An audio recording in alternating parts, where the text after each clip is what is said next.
I suspect this podcast is going to be full of rather bad American accents. We may as well start off. This is why I've chosen to do a Brit, actually. Oh, hold on. How have you managed to justify that? He was in America. He watched American TV shows. Yeah, he was a big fan of The Wire. And once watched a Hollywood film. Okay, Yeah. that's tenuous. I said 3. 3. Two. 2. Oh, One. yeah. Hello, Tom. Hello, Sam. How are you? Oh, I'm good, Tom. I'm good, and I'm ready to celebrate the US of A. Oh, You're doing a bad Elvis impression to start off the podcast. There's no other kind of Elvis impression. Yeah, that's true. The best Elvis impression is done by an Englishman in the Costa del Sol. That's Yep, the best absolutely. Elvis impression. The best Elvis is the worst Elvis. And it's the ones where you really, really emphasise the Elvis. Oh, yeah. Well, bless my soul, what's wrong with me? That's actually surprisingly good Elvis. Did you quite like that? That would fit right in on the Spanish coast. Yeah, absolutely. Maybe I should. With all the British expats. Earn something on the side. Oh, hello, step on my blue suede shoes. And speaking of British expats, what's our topic this week, Tom? Nice. It's Americans. We're doing Americans, which is a risk, as I think we alluded to at the end of our last podcast. It's a risky business, isn't it? Because I think you have the statistics which suggest that our biggest listeners come from the States. Indeed, Tom. Our biggest listeners come from the States, and probably most of them. You can't do me, but I'm doing a swing and a hit home run motion here. So I managed to get a fat joke in within about 15 seconds of the podcast starting. I apologise in advance to all of our American listeners. We love you dearly, but I'm sure you're aware of British sarcasm. And even if you are supersized. Even if you're big boned. Yeah. We're not judging, we're laughing with, not at. So we've already called Americans fat. How many do you think have tuned out? Already. Well, we should probably tell them what they're tuning into, Tom, shouldn't we? Yes. I forget to do this every week. We need to describe what this podcast is. Welcome to episode 21. 21, Wow. old enough to do so much. A little history podcast in which Tom and I, two friends on different sides of the world, I'm in the UK, he's in New Zealand, discuss history stories on a theme each week. This week the theme is America. America. God bless America. God bless America. And how have you found this one, Tom? This week was absolutely exceptional because I start off on the weekend doing a little bit of research about, what can I do? And I start exploring some ideas. And within 10 minutes, I came across a brilliant topic. And it was something that I knew about from a documentary I remember watching when I must have been about 14. I looked it up straight away, and it is a fantastic story. I think you are going to love this. Fantastic. So it's a documentary you discovered at 14, and which porn star does it feature? No. No. It was a history documentary. We were such cool kids, weren't we? Yeah, I wasn't too bad, Sam, I'll have you know. I do distinctly remember my first day in history class with you at college, where everyone had to introduce themselves with an interesting fact, and I seem to remember you saying, "Oh, hello, my name is Sam, and I shot the sheriff, but I didn't shoot the deputy." To the whole class, to which everyone just sort of looked around. And the fun fact is that I did, but no one could prove it. Well, there you go. So, fantastic. Yes, so I had a really good one. This was a great story. I'm looking forward to talking about this one. How about you? Excellent. Well, to be honest, Tom, do you know what? I've actually struggled a little bit, but for good reasons. I've struggled because there are so many things and so many different avenues that I've gone down and thought, oh, this would be brilliant. I was looking at American serial killers for a while. Light entertainment, Sam. Yeah, absolutely. Absolutely. Go straight for the serial killers. And then kind of strange religious cults and religious communities, but then we kind of did that a couple of weeks ago. And so in the end, I've gone down the route of American states that aren't or weren't American states. Oh, that's a good idea. Yeah. The less United States of America. Now, well, I actually, one thing that was highlighted when I started researching this is actually my American history knowledge is not very good. No, mine's... I was listening to a podcast about Ulysses Grant. What was his first name? Ulysses Grant. S. Ulysses Grant. I was listening to a podcast about him, and it just made me realise how little I know about US history. Ulysses S. Grant, that's who it was, the 18th US president. It was quite interesting going on a few segues and just finding out a bit more about American history. Absolutely. I didn't really realise just how complicated the early years of American history were. Oh, yeah. And how incredibly diplomatically complicated and underhanded it was, how many different vying factions and personalities. You get this image from Hollywood of America as this country that declared independence and rose up, and that was it. And that was America, and then it expanded, and you had the kind of the settlers and the Great Look West and the Great Migrations, and that was kind of American history. But it's so much more complicated and nuanced than that. What I found out, which was fascinating, just a little tidbit, was during the presidency and during the time of Ulysses S. Grant, the Democratic Party was actually far more right-wing than the Republican Party, and it was the Democratic Party that were more opposed to racial equality and things like that, and gender equality as well. Yeah, there's been a bit of a flip over the years, hasn't there? Yeah. Talking about presidents, so have you ever seen the series Arrested Development, Tom? I've heard of it, but I haven't. It's very popular, isn't it? Yeah. It's very popular. popular. I've heard of it. There is a character called Tobias in there, and one of the running jokes is that Tobias is what's called a never nude. And he's got a rare psychological condition, which means that he will never be seen naked by anyone, and he always wears a pair of cut-off denim shorts, really short denim shorts underneath whatever he's wearing. And there was an American president... That can't be comfortable. No. There was an American president who was a never nude. It was Ulysses S. Grant. No, get out of here. It was Ulysses S. Grant was a never nude. He was a never nude. He would never be seen naked by anyone, including physicians and his wife. Do you think it's on his gravestone? Ulysses S. Grant, still clothed. Yeah, you'll never see my schlong. Still wearing my slacks. Well, that is a very... How many interesting facts? We've just said that we didn't know much about American history, and we're just banging out the interesting facts about Ulysses S. Grant. Bang, bang, bang. Anything more we got? Bang, bang, bang. Not on Ulysses S. Grant, no. But I mean, we can talk about Ulysses, can't we? I mean, that we know something about, having done classics. but we're so down with the kids. Right. Well, having just nailed that, what are we going to flip? What are we going to flippity dip? What are we going to flip? Okay, I'll tell you what I'm going to flip, Tom. A little known but probably unsurprising fact about me: I quite like 3D printing things. Oh, do you? Yeah, I've got a little 3D printer on my desk. What was the last thing you've 3D printed? I'm holding it right now, Tom. It's a boat. Oh. So we're going to flip the boat today. Would you like it to land upside down so that the bottom bit, the hull, if you like, in nautical terms... Oh, that was technical. I know, right? Or would you like it the right way up so the living-y bit where people live on the boat is facing up? Which would you like me to flip, Tom? I would like the steppy-aroundy bit, the livey steppy-aroundy bit. The deck, if you will. Yes, whoa, okay. Whoa. Let's slow down. Let's slow down with this nautical stuff.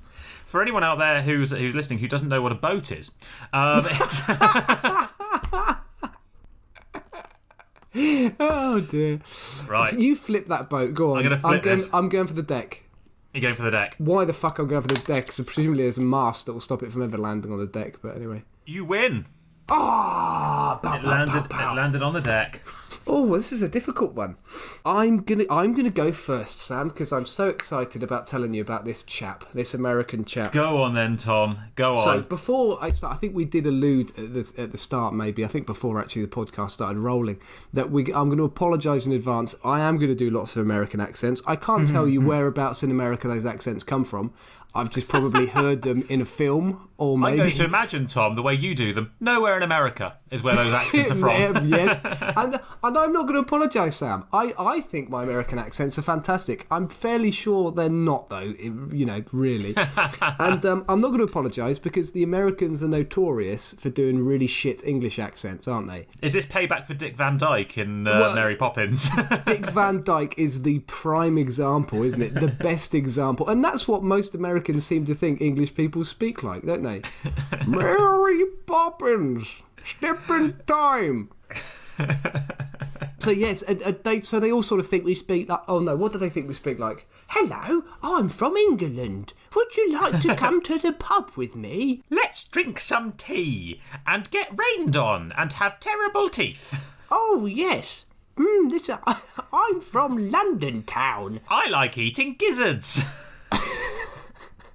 What's a gizzard? Intestines, tripe. That's what I thought it was. You know, the good shit. Yeah, the good stuff. The good stuff they sometimes forget. To tell you is in your pie. And your sausages. Oh, no, that'd be a very pricey sausage if it's got some gizzards in it. Yeah, absolutely. Nothing better than nipples and nostrils in mine. Very good. So, anyway, I'm not going to apologise for American accents. Let me set the scene for my story, Sam. 1976. It's season 4 of the cult American television series, The $6 Million Man, and it's been shot in Los Angeles. Okay.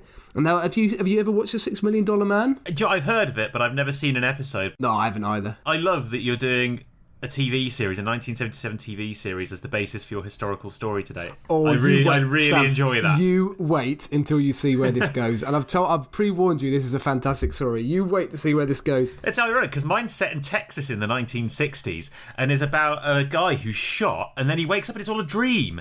His name's JR or something like that. Oh, yeah. Excellent. $6 Million Man. It's about a NASA astronaut called Colonel Steve Austin. Not the noughties wrestler, Stone Cold Steve Austin, I don't think. Maybe he's named after him, I don't know. Colonel Steve Austin, and he's played by an actor called Lee Majors. Not Leo Majeur either, Sam. Similar, but not the same. Nice throwback to our pilot episode. Yes. Which, by the way, is hilarious and you should definitely check out. It is, certainly, yes, Leo Majors' best mate is quite amusing. This Colonel Steve Austin is involved in an accident and he's rebuilt with bionic limbs and a super fancy eye.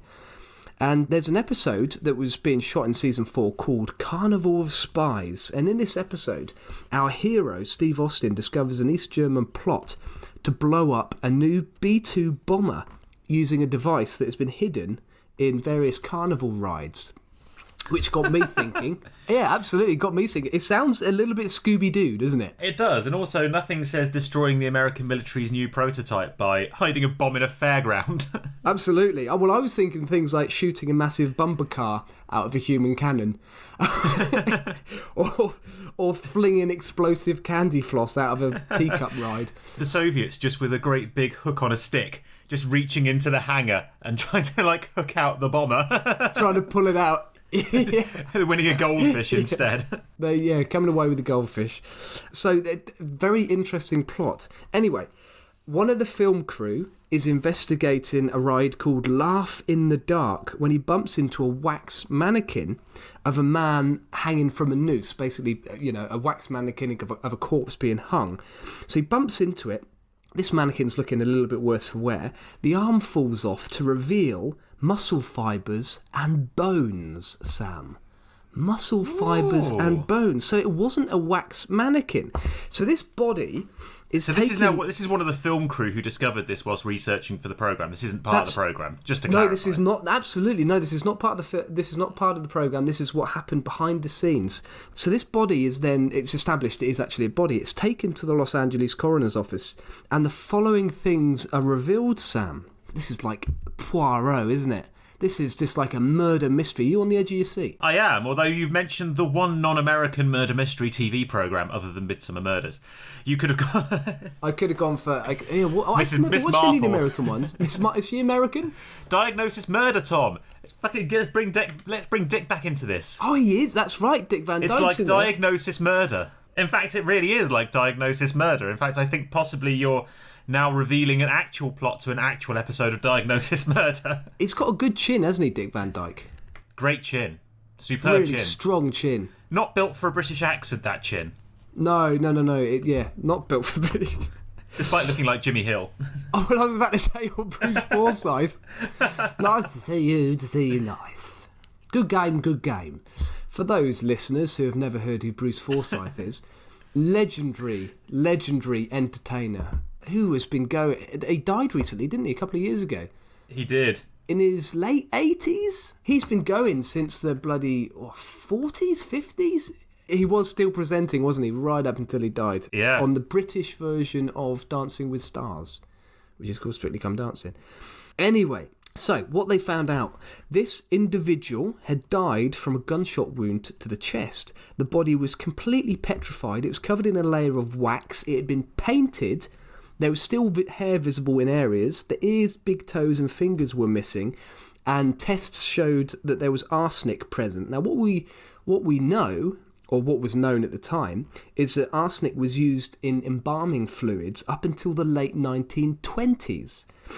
The individual had tuberculosis. The bullet jacket was discovered, and it was a type of bullet that was used between around 1905 and 1940. And inside the mouth of this body was a 1924 penny and a ticket stub from the Louis Sonney Museum of Crime. Wow. Yeah, I thought you'd like this. I thought you'd like where this is going. Pretty good. I'm enjoying this story. Yeah. The relative of this Louis Sonney was contacted, and he told the police that this was actually the body of one Elmer McCurdy, which was confirmed also by other means. So this is the story of Elmer McCurdy. Great American name. I know. And, I mean, it's the sort of name that plays the banjo in Deliverance, isn't it? Yeah, he's a guy who wears breeches. Have you ever seen Deliverance? The kid who plays the banjo looks remarkably like Lance Armstrong. Wow. It's there you go, Lance. Probably why he just keeps playing that fucking song. He just plays it all day long because he's got incredible stamina. Always injecting himself with EPO. Yeah, so Elmer McCurdy. Elmer McCurdy, we actually know quite a lot about Elmer McCurdy. And what we do know is he was a useless twat, Sam. He was a man so useless. He's been dead for 50 years. He's not going to be that helpful. He couldn't even die properly, Sam. He was that useless. I mean, to be fair, he was a great funfair mannequin. Oh, wonderful. Until the useless bastard's arm fell off. You can Google and you can actually see pictures of Elmer McCurdy when he was discovered. It's a revolting looking mannequin. It really is pretty fucking freaky. I'm surprised. It's just a guy coated in wax. A guy that spent his life being molested and fiddled with and coloured in. It's an awful way to go, Sam. It's not a nice way to go. Anyway, so we know quite a lot about Elmer McCurdy. So he does have quite an unfortunate background, but at the same time... Yeah, he was murdered. Now, was he though, Sam? This is what we're going to discover. So was he so useless that he shot himself in the chest after accidentally eating a penny, thinking it was the only way to cure himself? Swallowing a ticket stub. No, not quite.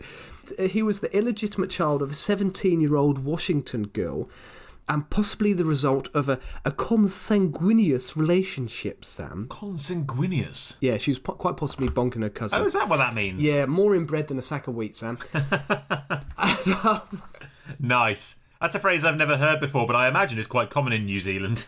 Yeah. Well, I was going to go down the route, into talking of geographical stereotypes, I was going to go down the route of saying more incestuous than a family reunion in Alabama.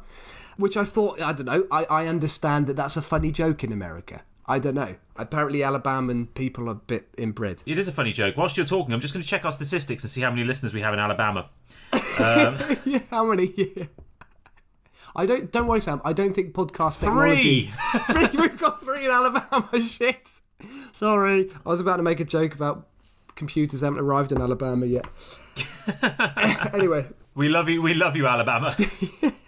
Still receiving news on the Katy train. Anyway, we do value you listeners in Alabama, by the way. Hopefully you like a bit of banter, a bit of friendly banter.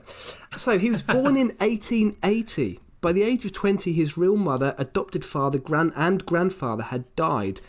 And he knew he was adopted by this point, but didn't know who his father was. Quite quickly turned to drinking and started being quite rebellious. So he hasn't had the greatest start in life. Not really a surprise. No, you can give him that one.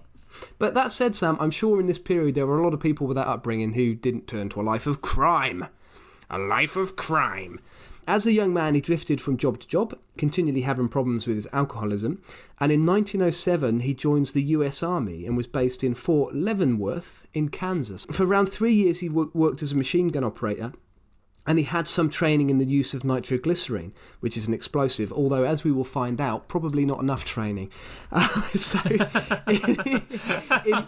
In late 1910, he finds himself in a Kansas jail for carrying a bag full of gear that is clearly for robberies. And this is the start of the end for McCurdy. Just a bag marked swag. Yes, yeah. Well, no, it wasn't swag. It was nitroglycerin, hacksaws. And this is the start of the end for McCurdy. It's the start of his life turning to a life of crime. And you know what, Sam? Crime doesn't pay. The only bag McCurdy was carrying was a first-class bag to a life of crime, Sam. Bad boys, what you gonna do? What you gonna do when they come for you? Sorry. How long have you been waiting to say that? I wanted to do a Chief Wiggum style. Make him away, toys. In the end, the only ticket he bought was a ticket straight to jail. So yes, McCurdy was a shit criminal. And this is the era of some pretty damn good criminals, Sam. This is the era of Al Capone, Babyface Nelson, Bonnie and Clyde, Nucky Johnson. That's Boardwalk Empire, isn't it? It's about Nucky Johnson. It is. Bugsy Siegel. And John Dillinger. So lots of famous criminals come from this era. All the classics, the golden age of crime. Wonderful time, Sam. Beautiful time. More innocent time. You knew where you stood when the mafia were around, didn't you? You did. Al Capone was always good to his mother. I heard that about him, Tom. I heard that about him. It was a very generous tipper as well. Yeah, very, very generous. You always knew where you stood when Al Capone was around. There was never any crime. Never any crime with Al Capone around. Because he was fucking doing it all. There are American friends. That's a classic thing that old Londoners say about the Krays, who were famous gangsters in London in the 1950s, probably 50s and 60s. Yes, 60s, yeah. Notoriously horrible criminals. Absolutely brutal, but everyone loved them because they were very polite, nice to their mums. And there was no trouble when they were around because everyone was shit scared of them. They were absolute psychopaths. Yeah, absolutely. And they had some horrible henchmen, didn't they? People who killed each other with pickaxes and horrible, horrible stuff. Where was I? March 1911, McCurdy and some chums decide to rob the Iron Mountain, Missouri Pacific train because they heard it contained $4,000. They stopped the train, located the safe, and McCurdy used his wonderful nitroglycerin skills to completely demolish the safe so that most of the money was destroyed in a totally excessive blast. Much of the coinage was actually melted. Can we say it together, Tom? You're only supposed to blow the bloody doors don't get off. Sam! I was... Oh, sorry, Tom. I'm sorry. I'd left that one for later. You're jumping ahead. I'll edit that out. Much of the coinage was actually melted to the inside of the remains of the safe, so they only get away with about $450. He just went completely overboard with the nitroglycerin. In September 1911, he and some chums decide to rob a bank in a small town in Kansas. And the gang spend about 2 hours using hammers to get through a wall, so quite what the local people were doing, not to hear a group of people smacking at a wall with hammers all night. I don't know. So I don't know how he managed to get away with that. But when they got through the wall, McCurdy was again turned to for his notorious nitroglycerin skills. He attempts to blow up the door to one of the bank vaults. And again, he uses too much nitroglycerin. So the door is just blown straight through the building and demolishes the whole building. And that's where I was going to crack the "you're only supposed to blow the bloody doors off" joke. Where was I going? So yeah, they completely just smashes this door off. They then find a safe. And he again gets his nitroglycerin out, starts to put it away. It doesn't work. So the nitroglycerin the fuse doesn't light. And so this time everyone just thinks, fuck this. You know, McCurdy's already fucked it up once. We're leaving. We're not going back towards that nitroglycerin if the fuse hasn't gone off. And they just him and his chums decide to run off with $150. So that's all they made out of that burglary. October 1911, he and his gang attempt to rob a Katy train, and I referenced Katy train earlier on. That's the Missouri, Kansas, Texas railway line. And Katy is just a shortening of Kansas, Texas, I think. They heard that it contained $400,000 as a royalty payment to the Osage Nation, which was one of the major Native American tribes. As far as I'm aware, it still is a major Native American tribe. However, he stopped the wrong train. He stopped the passenger train. And get this, Sam, in an attempt to steal $400,000, he gets away with $46 from a mail clerk, 2 demi-johns of whiskey, and the conductor's watch. Totally useless criminal. So you and I, you're self-employed, I'm self-employed. I like to see a return on my investment, Sam. If I'm going to take a risk, doing something that could get you arrested, and I don't know what the punishment for it was, but I'm fairly sure it would have been bad. I want to get the rewards, and McCurdy took great risks and got fuck all back for it. Absolutely sod all back for it. Bless him. He was just following the American dream. Yeah. A few days later, McCurdy is discovered by police who sniff him out with bloodhounds, which by all accounts wasn't that hard to do because he was necking all the demi-johns of whiskey that he'd stolen. And he's sleeping in a hayloft, and he's pissed as a fart and decides to shoot at the police. The police unload on him, and he's killed by a bullet to the chest. Here you go, he's dead. Now, Sam, this is only part of the story. So the police killed him? Yeah, the police killed him in a shootout because they were getting shot at. Now, this is just the start of the story. This happened in 1911, and it took him 75 years to get buried. Let me tell you the story, Sam. Sit around, children, round the fire. And I'll tell you the story of the gruesome half-rotted man. So, McCurdy is taken to an undertaker who embalms his body whilst he waited for an next of kin to request the body. Nobody requests it. So what do you do, Sam, in this situation if you're an upstanding, ethically minded member of society? You dress him up, put him on display outside your premise and charge people to see him. That's what you do, isn't it? So... America! Oh, America! You see? God bless. Sam, God bless Daddy, America. can I have a photo with the body? Okay, son. Now you sit there and smile now. Daddy, can I put my finger in the bullety hole? Why, sure, son. After we've done this, can we go to see a good lynching? I love a lynching. The American dream. Clearly this was a brilliant idea, no ethical issues with this at all, because the Undertaker was constantly receiving offers for the corpse. He was receiving offers not from relatives, but from circuses, carnivals, freak shows. Everyone wanted to get a hold of this corpse. Hot Why? property. Why did they want the corpse of a shit criminal? I know, absolutely. And he was an appalling criminal. This era, from the sounds of it, and you presumably heard about some of the stuff, some of the freak shows and the carnivals that were touring the US at the time that were a little bit unsavoury. This era really does seem to be the origins of the honourable American pastime of gawking at the less fortunate, a.k.a. Jeremy Springer. Jerry Springer. Sorry, Jerry You're Springer. confusing Jerry Springer and Jeremy Kyle because yes, I think I am. we're not entirely innocent on account of gawping at the weirdos. It's true, but what a fusion of programmes that would be. Jerry Springer and Jeremy Kyle in one go. It'd be fantastic. Christ on a I'd bike. pay money to gawk at those wankers. Just strapping a lie detector to the corpse of Elmer McCurdy. And having all the relatives fighting over it. You are the father of the child. Yeah. And indeed, the mother. Dun dun dun dun. So, in 1916, The Undertaker receives a few phone calls from people claiming to be McCurdy's relatives, and they demand the body and are duly given it. It turns out that they are the Patterson brothers, owners of a Kansas travelling carnival. Damn, those Patterson brothers, they fooled me again. God damn it, that's the 6th corpse this week. I've been done again. By goddamn. These guys keep coming back with a different shit disguise every time. It's just like a really bad stick-on beard and some hair from one of the last corpses they took, arranged in a Mexican moustache. My name is Mr. Burns. You've come to collect McCurdy's body. Oh, no. It's my brother. He was very dear to me. Dear looks at hand.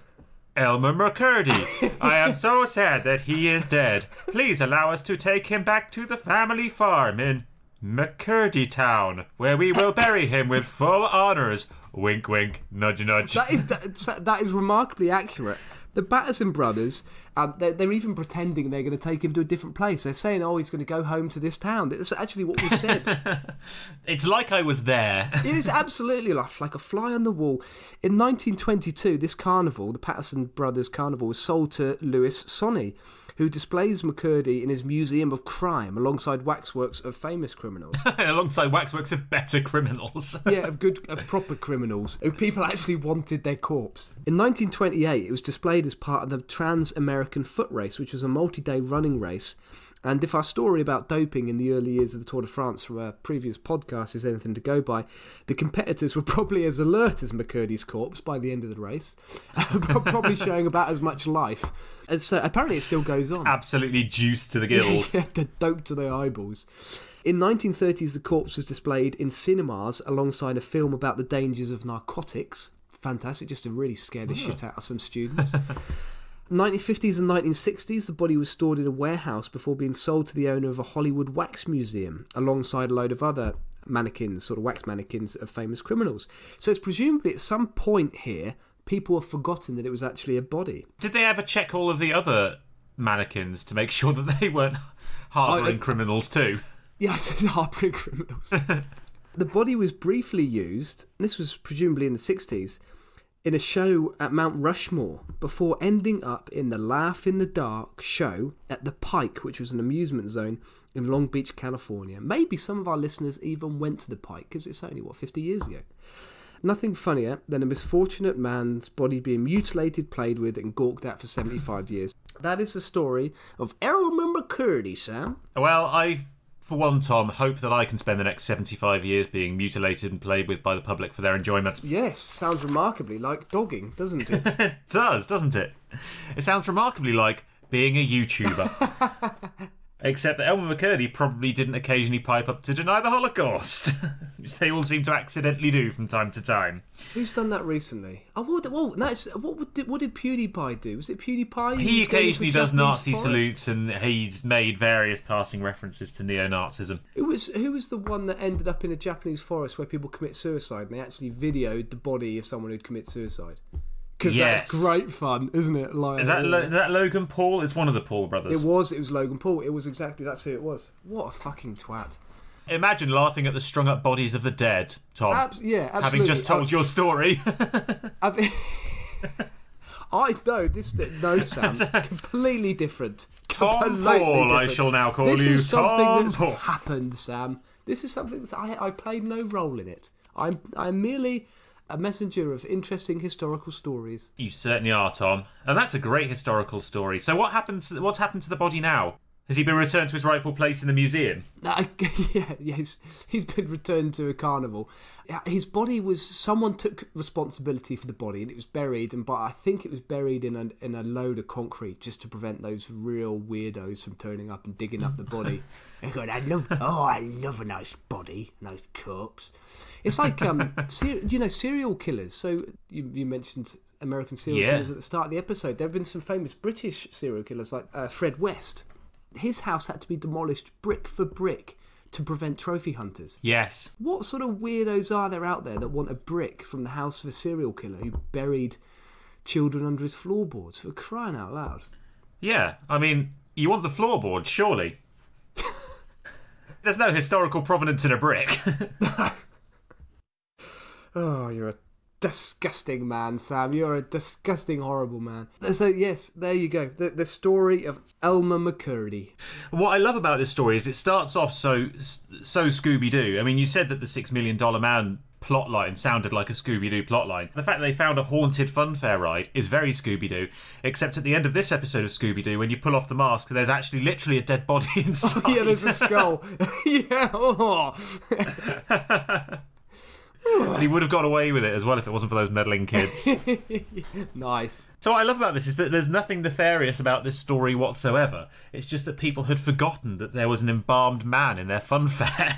Well, I think that became the case, but certainly in the first 30 or 40 years, I think they were fully aware it was someone's corpse, which is incredibly morbid. Anything for a laugh, Tom. Anything for a laugh. Horrible. It's a horrible story. At least they didn't put light bulbs in him and make him light up and speak. You imagine them doing that kind of like the Disney World tour with his body. What's that like? It's a small world after all. So you walk past him, he's got a motion sensor, his limbs start moving around. Hey, what is the song from Pinocchio? That's what I'm imagining. I've got no strings, dig it. After the film production manager bumped into him, I've got no limbs attached to my hips to make me move, make me anything. Give me shocks to make me twitch. Give me shocks to make me twitch.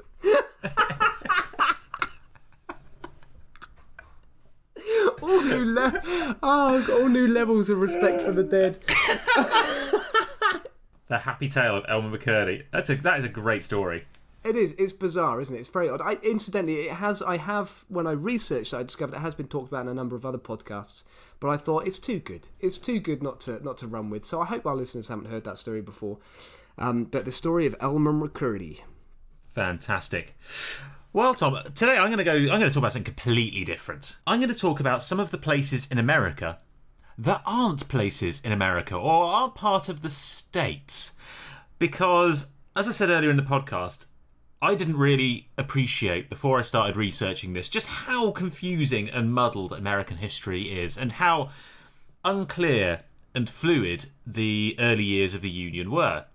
So I'm going to talk today mostly about a place called the State of Muskagee, which is in Florida. It's in northwest Florida. Was in northwest Florida. Sounds like a point in Elmer McCurdy's decomposition. He's After just entered 20 the state years, of he Muskagee. reached the State of McCurdy. What was it called? Muskagee, yeah. Muskagee, yeah, which is where he started to smell. So I'd like to give a couple of honourable mentions before I start. There have been loads of micro-states, micro-nations, and little kind of independence movements in the US over the years. Not just the obvious... Well, there's one you might have heard of, Tom, which was the Civil War. That happened, that was a thing. No, doesn't ring a bell. No? Well, I thought some people might have heard of it. So I decided not to do that one. But most of these micro-states fizzled out after 2 or 3 years and consisted of maybe a town or two between state or national borders, particularly between kind of Spanish possessions and American possessions, or Canadian possessions and American possessions. But there are 1 or 2 which was just launched by crazy people, independence-minded nutcases, because why just be free, Tom, when you can be ultra-free and have your own country? Freer. More free. Freest. So I'd like to give an honourable mention first off to the Republic of Vermont. Okay. Which was one of the more interesting ones. Because when the original 13 colonies rebelled against the British in the American Revolution, there was a 14th colony, Vermont, which didn't just declare against the British Empire, it also declared independence against New York. Oh, so it's just raring for a fight. It was like, I've been waiting for this moment for fucking ages. Absolutely. It declared independence against Britain, New York, and New Hampshire. Oh, everyone, come on, bring it on. I'm going to take you all on. I'll have you all. I'll have you all. British and you wankers from New York. We've got Ben and Jerry's. What more do we need? It was a reaction against perceived land grabs into the territory of the towns around the area now known as Vermont. The rich British landowners in some of the other states have basically been seizing land and handing it over to their family. Don't believe a word of it, Sam. Propaganda. British would never do such a thing. No, absolutely not. But when I say Vermont was independent, it really was. It had armed militia groups known as the Green Mountain Boys, who went around expelling American officials from the territory, as well as sending troops to fight the British. And it was recognised to a degree. It had official diplomatic relations with France and the Netherlands. And their long-term aim was always to be part of the USA, but as a self-governing state, not as a series of vassal townships to other bigger colonies. At one point, Vermont actually even sided against the rebels and made overtures to rejoin the British Empire. Best decision they ever made, Sam. Best decision they ever made. Best decision they ever made, absolutely. Welcome back, boys. Welcome back. Although, as the war turned in the colonists' favour, they pretty much abandoned that idea and instead demanded recognition as the 14th state. And they were independent from 1777 to 1791. They're actually a very advanced country. It had its own currency, the Vermont copper. It had its own postal service, and it had a constitution which banned slavery and was the first part of America to do so. And another honourable mention, Tom, to the Republic of Molossia, which is a micronation that is still going today.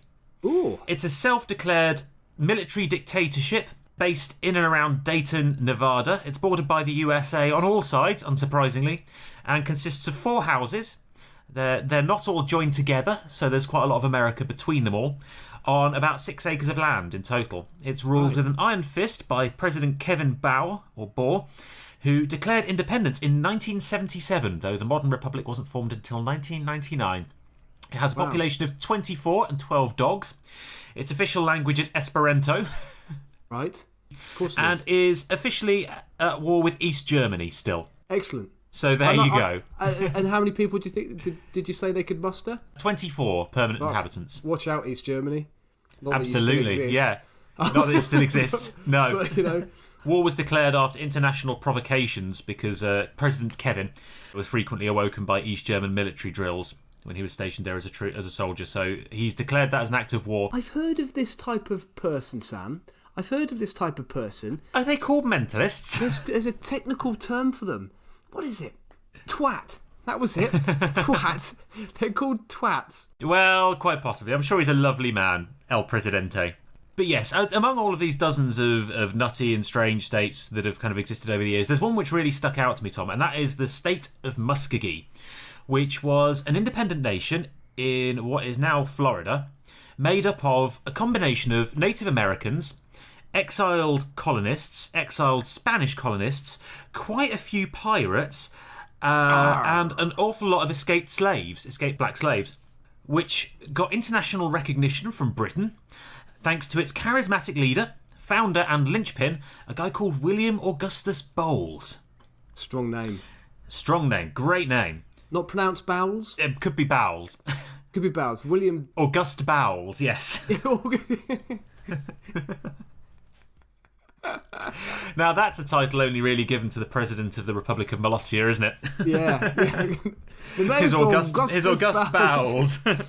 Members of the court, please pay attention. I'm going to produce a venerable fart. Yes. May the wind pass auspiciously between his cheeks. All hail. Yes. So Bowles was a loyalist born in Maryland, and he joined the British Army in 1778 as a junior officer aged just 14 years old. And was garrisoned... I'm just giggling, sorry, I'm just giggling about Augustus Bowles. You're still giggling about... Bending over on his throne, revealing his buttocks. We will consult the oracle. Bend over. Should we go to war? He's eaten corn. The augurs bode well. Oh dear. And trumping, actually. Sam, you could have a good trump. Trump, by the way, British slang for fart. Yes. Now there's a guy with august bowels. I would like to introduce President Bottom Burp. They've got the best bowels, the most august bowels. Everybody says so. That's a good impression. That's a very good impression. That's a terrible Donald Trump. I thought that was good. Do it again. And just say huge. Oh, I'm not... Huge. No, I can't do it now. Do it again. More. That's an excellent impression. No, I can't. No, always leave him wanting more, Tom. I don't know where to start with Donald Trump. So, at age 14, Bowles joined the army and was garrisoned in a place called Pensacola in Florida. Bowls don't sound very nice, do they? No. It sounds like something you get at a hospital when you've got dysentery. One of those little kind of cardboard things that looks a bit like a kidney, yeah. Like a kidney shape, yeah, that's a bowel bowl. So pretty quickly, Bowles was booted out of the army for insubordination and generally being a bit of a tit, and fled north to live among the Native American tribes, which was not uncommon at the time. There was an awful lot more intermingling between Native Americans and colonists at this time than we like to think, and a lot of them had very warm relations and were actually quite friendly. Particularly those who were talented farters. Particularly those with august bowels. So he fled north to live among the Native American tribes, and he very quickly found himself very much more at home than he'd been in the army. He became fluent in several of their languages, and married twice. He married a Cherokee and a Muskogee wife at the same time, which may or may not have been common. No one's really sure how unusual it was. But anyway, in the process, he became heir apparent to one of the local chiefdoms and closely related to several more in the process. So you ended up with this guy who was a British colonist in America who was now found himself the chief of a Native American tribe.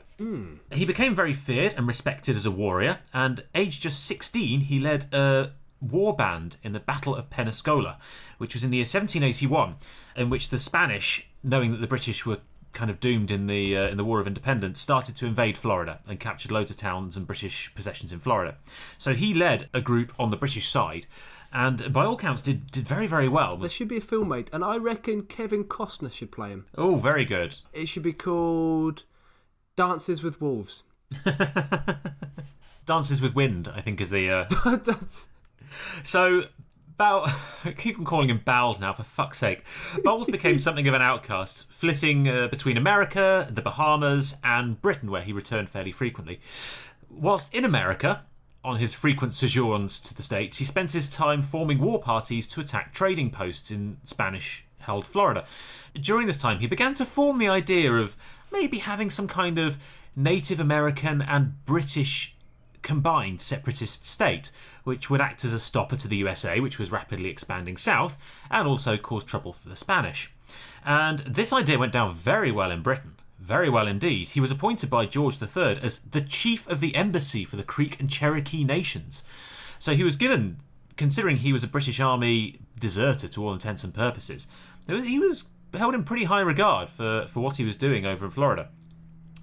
So this pissed off the Spanish no end, and they put a huge bounty on his head, $6,000 and 1,500 kegs of rum for his capture.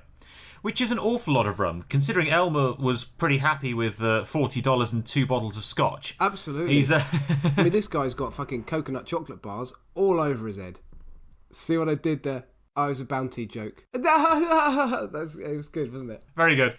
So eventually, and knowing he couldn't win independence outright, William went off and put his idea of a by now neutral independent buffer state to the Spanish, which he did in January 1972.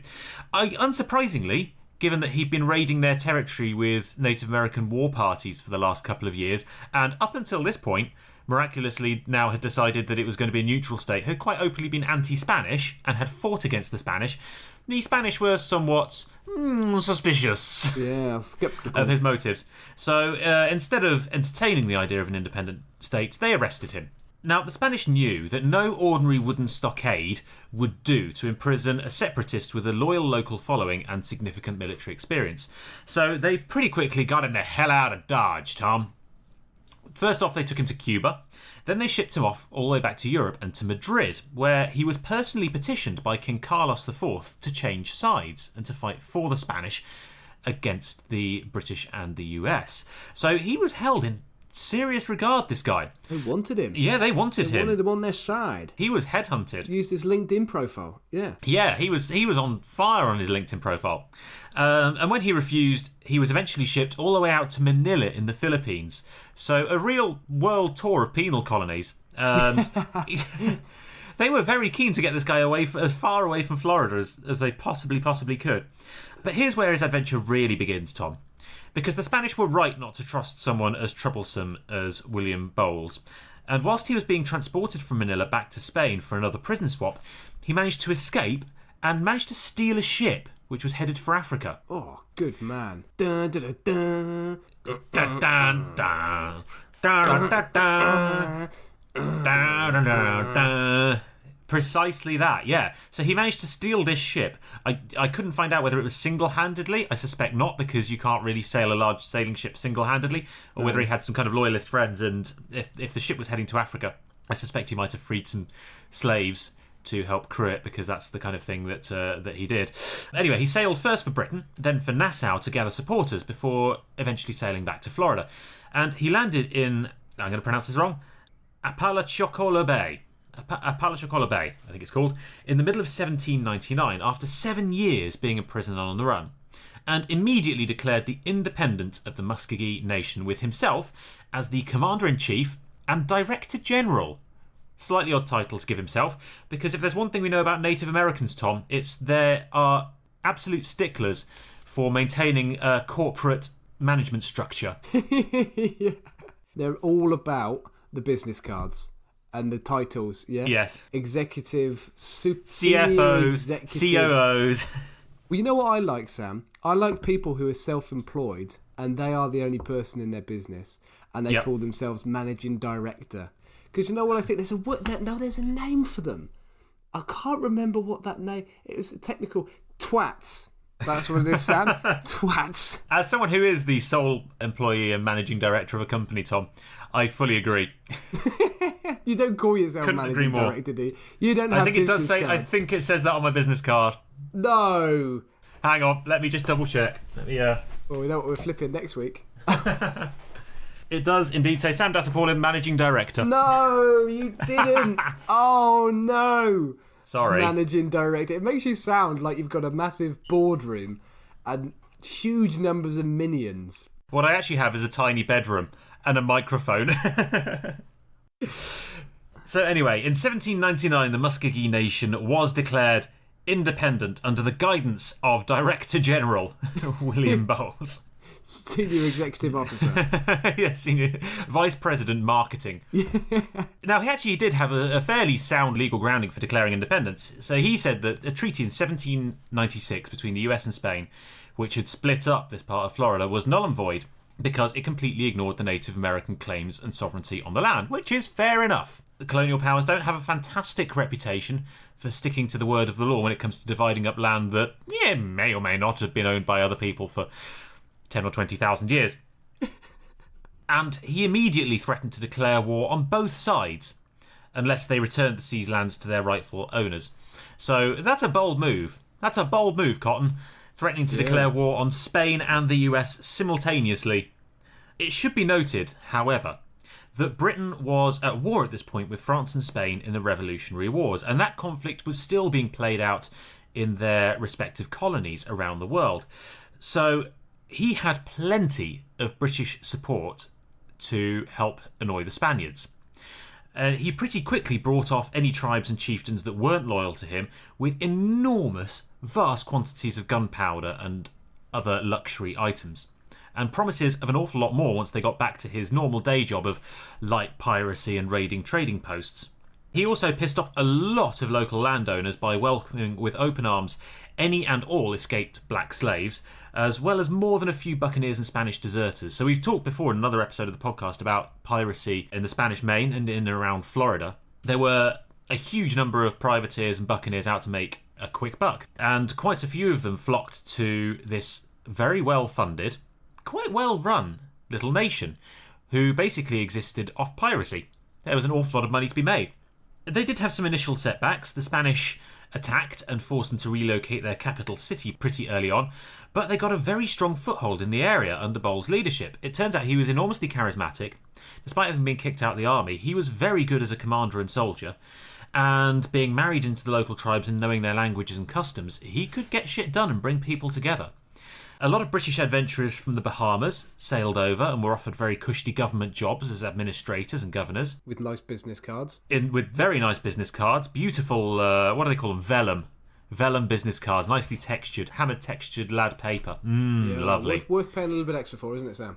Absolutely. Quality, Tom, counts. Represents your brand, doesn't it? You don't get a second chance to make a first impression, Tom. No, you don't. You don't want a sort of biro scrawling on a piece of toilet paper, do you? You want something that looks classy. I tried that, didn't work. That's the problem, Tom. You're writing it on toilet paper rather than toilet walls. Thank you very much.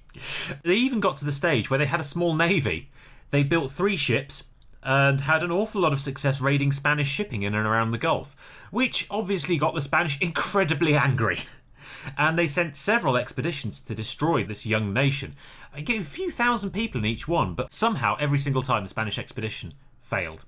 And all of this time, the Republic was getting more and more powerful. It was bringing in more tribes, more deserters. It was growing its little economy. It was doing really very well and doing an awful lot of trade as well. And in that time in Florida, most of the economy was not agriculture. It was based on trade with Native Americans for furs and skins and meat and that kind of thing. And this trade was pretty quickly being sapped up by the Muskogee Nation. Unfortunately, it couldn't last, and actually it was somewhat ironically peace that was the undoing of this nation. In March 1802, the Treaty of Amiens was signed, which brought the revolutionary wars in Europe to a temporary halt, which also meant that the wars between Britain and Spain in America were temporarily halted. This had two effects. Firstly, Spain could concentrate a bit more on the effort to fight Bowles and the Muskogee Nation. And secondly, British support for the state of Muskogee dried up really quite quickly.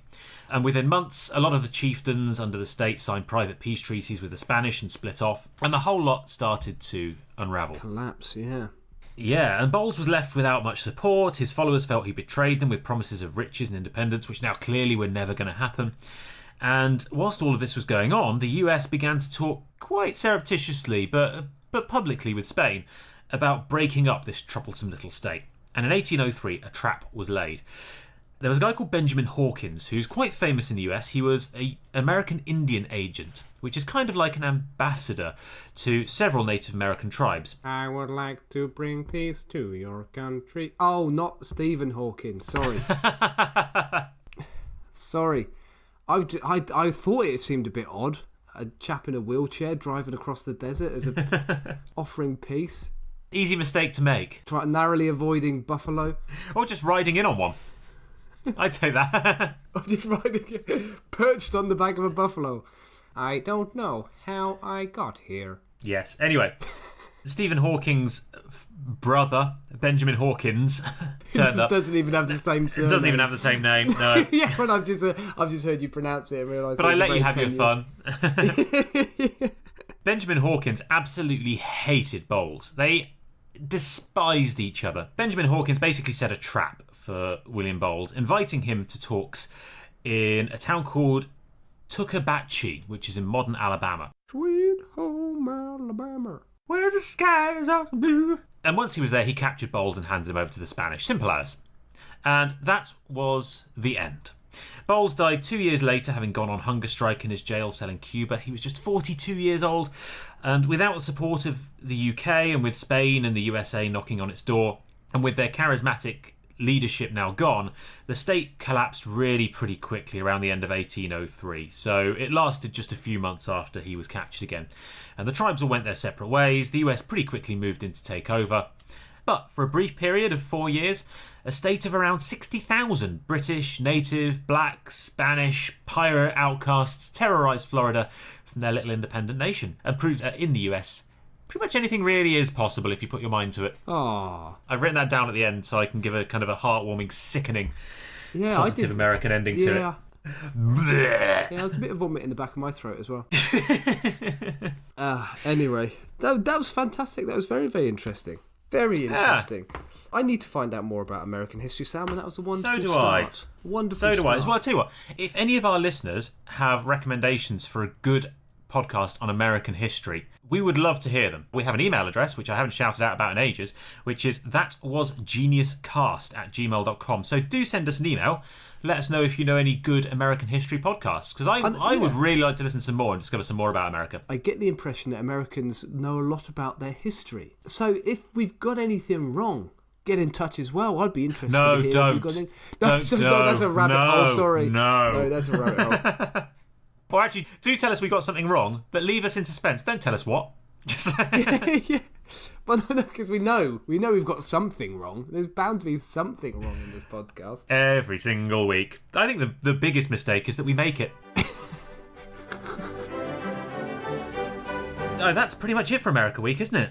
I think it is. I've got nothing else to say. Would you like to do a last little accent? Do you want to do one last little American accent before we go? Okay, what shall I do? I tell you what, let's pick next week's topic in an American accent. What sort of American accent? You got any ideas for maybe a little podcast we can do next week? Oh, I see. We're going for one of those accents, are we, Sam? Oh, what are we going to do next week? Bushel britches? I don't know what bushel britches are, but it's in Robin Hood. I don't know, but it's a great insult from the original Disney Robin Hood. That's exactly right, yeah. Bushel britches? It's what Robin Hood calls the Sheriff of Nottingham. All right, Tom, I tell you what, bushel britches. Next week, why don't we do Disney films. Oh, my, I say, what a fantastic idea, Sam. Let's do some Disney films. Yeah, so like either the real stories behind Disney films or... Oh, yes. Excellent, Sam, because one of the things I'd considered was... Sorry, I'm not doing an American accent, so I'll try another one. It's all right. You're doing Dick Van Dyke trying to do British again. Okay, I'll do Dick Van Dyke. What was I going to say? Oh, I can't think. I'm too confused. It's all right. We've gone meta. We've gone too far down the rabbit hole now. We're doing an American doing a British accent trying to do an impression of... Yeah. Yeah, it's very tricky. Okay, I need to warm myself up. Step in time. Sam, I thought we could maybe do fairy tales, Sam. I've merged into something else now. Yeah, okay, fairy tale, yeah. We could do Chicago gangster accents. I'm not sure we can. I've been doing... what would a Chicago accent? It was murder, Sam. Why don't we do fairy tales? I think we could do Fairy tales? Fairy tales. Well, I think now you're just doing Elmer Fudd. I thought I joined a pussycat. I did. That's Tweety Bird. You're just... Firstly, they're not Disney. Sorry. Secondly, you are absolutely flying through the Warner Brothers characters today whilst trying to be a Chicago gangster. I saw him standing on the corner. That wabbit. that was quite film noir, wasn't it? Yeah, that was what I was going for. Yeah, I was going for a bit of a... Very nice. She was a broad with legs right down from her hips to her feet. That was straight out of Naked Gun, that was. Yeah, wasn't it? That was straight out of Naked Gun. If I could describe my sense of humour in 2 words, those words would be naked and gun. It'd be Leslie Nielsen. Yeah. Excellent. One of my favourite scenes is when there's a love scene. Leslie Nielsen takes his shirt off and the shot changes to a back view. It's an oiled up bodybuilder with a grey wig. It's just... Everything in all of those films is unbelievably good. They must have been exhausting to make. Exhausting. But I absolutely love them. Yeah, I'm crying with laughter. I actually, whenever I watch the Naked Gun films, or pretty much any Leslie Nielsen film, to be honest, Airplane is another absolute classic. Yeah. I literally, by the time the film is finished, I've got a headache because I'm so lightheaded from laughing so hard. Naked Gun, outstanding. We're going to do Disney films next week, and that kind of Disney films or fairy tales, yeah. Yeah, it kind of incorporates fairy tales as well. I think that's a fantastic idea. Yeah, I'll roll with that. Superb. Marvellous. Well, I hope you have enjoyed this podcast. If you have, please do give us a like. Please subscribe to us. If you use an app where you can leave reviews, so Apple Music, podcasts, anything like that, please do. Preferably 5-star. If not, go fuck yourself. We don't want honest... What's a word for people that don't give a 5-star review, but sort of give a 3? What is it? It starts with... Twats, Tom. Twats. Have you got nothing good to say? Don't say anything. We don't want your honesty. On that note, we will see you all next week. Have a wonderful week. Yes. And come back next week for a lovely delve into fairy tales. See you later.